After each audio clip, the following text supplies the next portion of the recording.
Então a gente só vai introduzir ao começo da guerra com a França, que não vai dar para ver tudo, e aí a gente termina então. Então aqui acabou a parte das causas da guerra, que eu acho que deu três aulas, né? Isso aqui seria a terceira.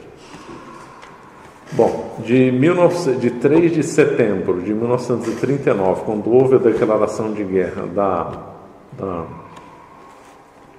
da Inglaterra e da França contra a Alemanha, e 10 de maio de 1940 é o que se chama de Guerra da Mentira, na qual a França e a Inglaterra simplesmente não atacaram a Alemanha, deveriam ter atacado. Isso eu já abordei em outro vídeo.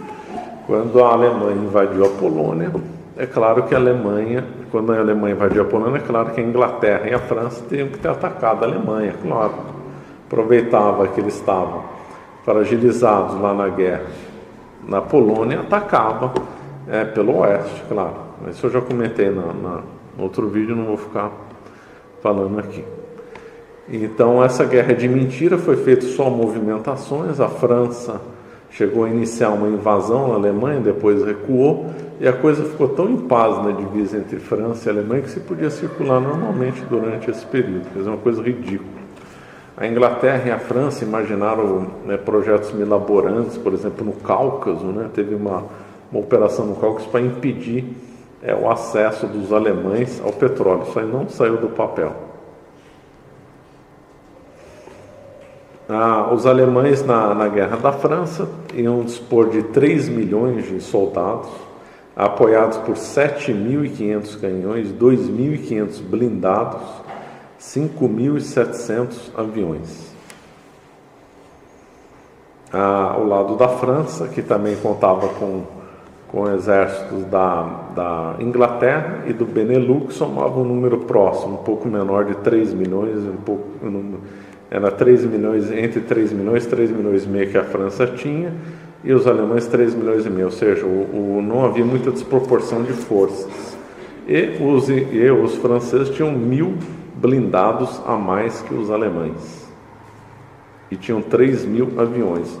Uma das razões da França ter perdido a guerra foi questão mais de estratégia. Um dado interessante era o populacional, que eu acho que eu não comentei até agora. A população da Alemanha, nessa época, 1939, 40, era de 60 milhões.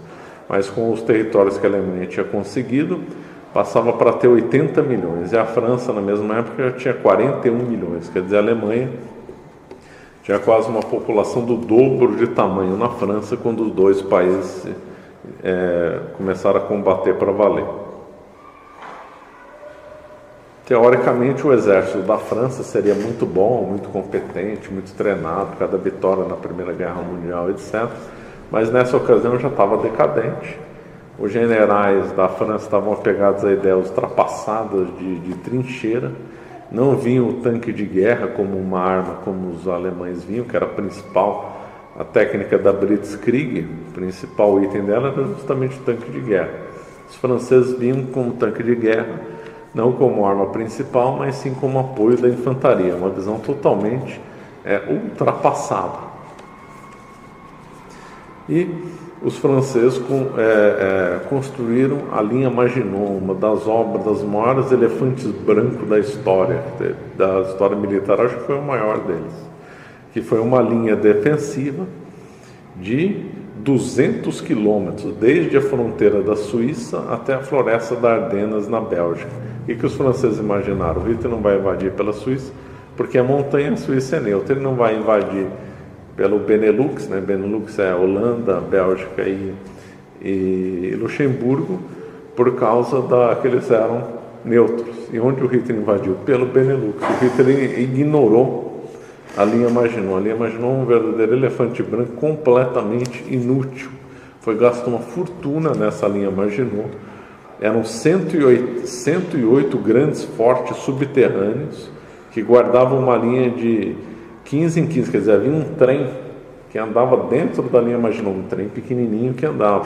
Eles contavam com ar-condicionado, tinha várias peças de artilharia, 152 torres móveis, mais de 1.500 cúpulas fixas de ataque, 340 peças de artilharia. mais de 100 quilômetros de galerias subterrâneas. Coisa realmente impressionante, notável e inútil. Se a França tivesse, em vez de construir a linha Maginot, ter investido em treinamento, mudado sua mentalidade militar, investido em tanque de guerra, os franceses eram bons, ter investido mais na aviação, eles não teriam perdido a guerra para a Alemanha nunca. Essa linha Maginot foi uma coisa completamente ridícula, o que gerou o chamado complexo da linha Maginot, que deu aos franceses uma falsa sensação de segurança. Então os franceses, quando viram a construção da linha Maginot, falaram: estamos seguros aqui. A combinação da linha Maginot com a diplomacia francesa, que supostamente eles confiavam, os franceses, nas vésperas da guerra, estavam seguros. A diplomacia está cuidando do caso com o Hitler, e se não cuidar, a linha Maginot nos protege. É o que se chamou depois o complexo da linha Maginot, porque depois viram que estavam redondamente enganados. A diplomacia foi ridícula e a linha Maginot inútil. Onde que depois o Hitler foi atacar a linha Maginot? Por dentro da França, claro, né? Aí depois ele conseguiu desmobilizar. Nós vamos ver isso. Desmobilizar tudo, aí sim, ele voltou contra a linha Maginot pela França, não pelo outro lado, claro. E a linha Maginot era, conforme eu falei, ultra confortável, ar-condicionado, etc. Agora, fora da linha Maginot, era o oposto. Havia, então, condições precárias, né? Havia muita insubordinação. Então, se conta que os oficiais não queriam postos longe da fronteira para não ter problema com guerra, ninguém queria saber de trabalhar, de treinar.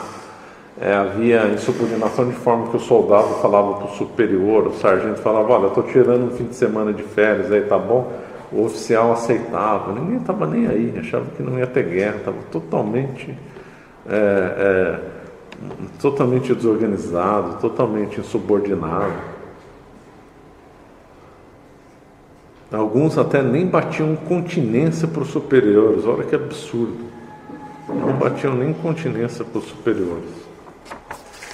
E, ainda para piorar, o inverno de 39 fez o maior frio em 50 anos.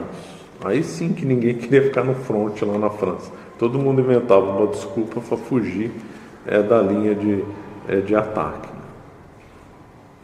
E ainda, na cúpula do poder francês, o primeiro-ministro Paul Renault estava brigado com Gamelin, que era o comandante supremo das Forças Armadas. O Paul Renault não tinha condição de demitir o Gamelin, porque ele era o líder das Forças Armadas, e o Paul Renault tinha visões militares melhores do que o Gamelin.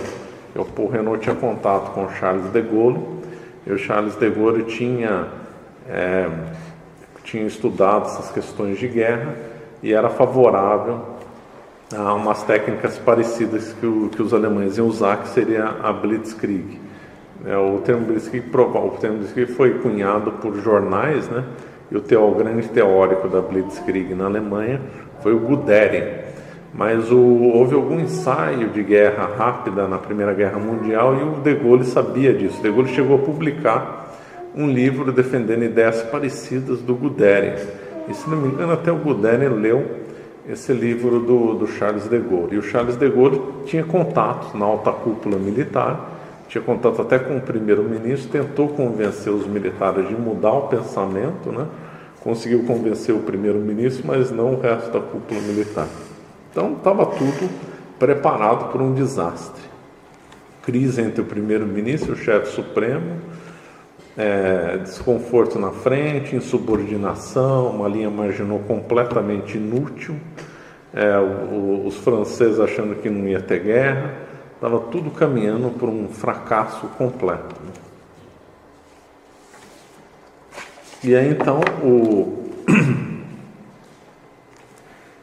o nome código Bom, isso acho que a gente agora, quando vai entrar nos detalhes da guerra, é melhor ir para a próxima aula, que acho que a gente vai ter que usar aí um mapa.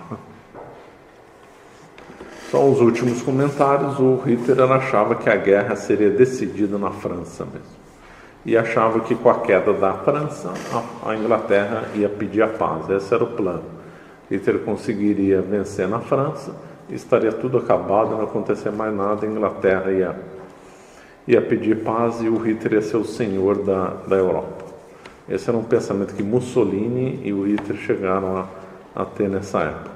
Peço que, se você gostou, deixe o seu like e se inscreva no canal. Passo para avisar também que na semana que vem realizarei a Semana Segunda Guerra Mundial. Para se inscrever, clique no link da descrição.